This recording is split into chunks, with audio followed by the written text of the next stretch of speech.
대한애국당 대변인 임지연입니다. 브리핑 드리겠습니다. 대한애국당 제64차 최고위원회의 오전 내용입니다.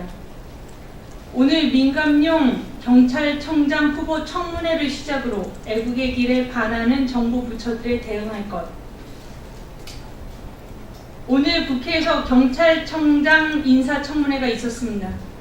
대한애국당 조원진 대표는 행정안전위원회 위원으로 결정된 바 조원진 대표 국회의원 재선 시에는 행정안전위원회 간사를 역임한 바도 있습니다.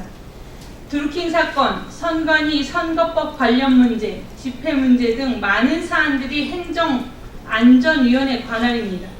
특히 박근혜 대통령님 탄핵 시점에 있어 온갖 거짓 음해에 대한 미진한 수사에 대해 행정안전위원회에서 다뤄야 할 부분이 많습니다. 대한애국당이 나아가는 여러 애국의 길들에 반대하고 있는 정부 부처들에 대해 대응하는 준비도 필요합니다. 다음 사안입니다. 사상 최악의 폭염도 막지 못한 제71차 태극기 집회. 지난 토요일 7월 21일은 제71차 태극기 집회일이었고 박근혜 대통령님의 2심 결심 공판과 특활비 수수와 공천 관련 혐의 1심 선고가 있었던 다음 날이었습니다. 37도의 폭염에도 불구하고 많은 애국 국민들이 참석하시고 애국의 함성을 외쳐주셔서 조원진 당대표는 대표로서 감사를 표했습니다. 2주간의 폭염이 계속되기 때문에 태극기 집회 부분에 대한 변경이 필요하다는 의견들이 있어 논의하기로 하였습니다. 다음 내용입니다. 탄핵 당시 거짓을 날조하던 방송 패널들에 대해 개개인별로 고발 조치할 것. 기무사 문건의 주요 내용은 당시 거짓 촛불 세력과 애국 태극기 세력의 여러 가지 사항을 다뤘습니다.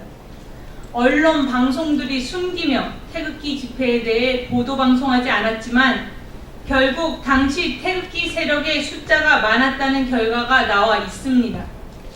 언론은 전 세계에 박근혜 대통령님의 불법 탄핵을 알리는 것을 원천적으로 막았습니다. 집회 숫자를 왜곡하거나 집회 화면을 편파적으로 내보내거나 아예 방송 자체를 하지 않았습니다. 당시 언론 방송이 대한민국의 거짓 불법 탄핵에 얼마나 동조했는지를 알 수 있습니다. 보수 언론을 자처하는 자들은 스스로 반성해야 합니다. 언론 방송의 편파성은 아직까지도 지속되고 있습니다. 박근혜 대통령의 탄핵 당시 TV 패널들의 거짓 발언, 음모에 가까운 발언을 대한애국당이 조사하고 있습니다. 거짓, 허위, 날조에 따라 허위사실 유포로 고발 조치를 개개인 패널별로 할 것입니다. 이것이 대한애국당이 할 일입니다. 보수의 목소리를 내던 패널들 12명이 방송에서 사라졌습니다. 이것은 방송 패널들조차도 자기들 입맛에 맞는 사람들만 방송에 내세우는 것이 지금의 문재인 정권이고 민주노총이 장악하고 있는 언론 방송의 현실입니다. 거짓 방송에 대해 강력하게 대응하겠습니다. 다음 내용입니다. 문재인 정권의 근로시간 단축과 최저임금 인상은 실패했다. 37조의 청년 일자리 예산 쓰임 밝혀야 한다. 좌파 정권의 경제 참사 부분은 대한애국당 조원진 당대표가 KBS 토론에서 여러 가지 말씀을 드렸습니다. 문재인 정권의 소득주도 성장의 두 축인 근로시간 단축과 최저임금 인상은 실패했습니다. 시장이 이 두 정책에 대해서 거부 반응을 일으켰고 피해자들은 불복종 투쟁을 하고 있습니다. 소상공인들의 최저임금 불복종 투쟁에 대해서도 대한애국당이 심각하게 고려해야 합니다. 대한애국당을 지지하는 애국 국민들과 애국 당원들은 경제 때문에 대한민국이 망하는 것을 막아야 한다고 생각하고 있습니다. 소득주도 성장, 혁신성장 일기가 모두 다 무너졌습니다. 일기의 책임자인 장하성 청와대 정책실장은 그만두어야 합니다. 경제 담당 부처의 업무를 넘기고 입법 관련은 국회로 넘겨주어야 합니다. 지금까지 청와대에서 1년간 쥐고했는데 일자리가 반토막 났습니다. 일자리 마련에 37조의 돈이 들어갔고 2020년 일자리 예산이 앞으로 많이 들어갈 것인데 37조의 돈이 청년 일자리 예산으로 들어갔는지 중간에 어디로 샜는지 감사원 감사를 통해서 돈의 쓰임을 밝혀야 합니다. 37조 원을 쏟아놓고도 36만 개의 일자리가 18만 개로 반토막이 났습니다. 국민 세금을 잘못 써버린 것입니다.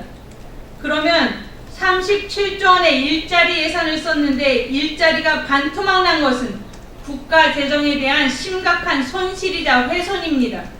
이 부분을 감사원에서 철저하게 감사해야 합니다. 이것은 일자리 예산에 대한 감사원 감사가 되어야 합니다.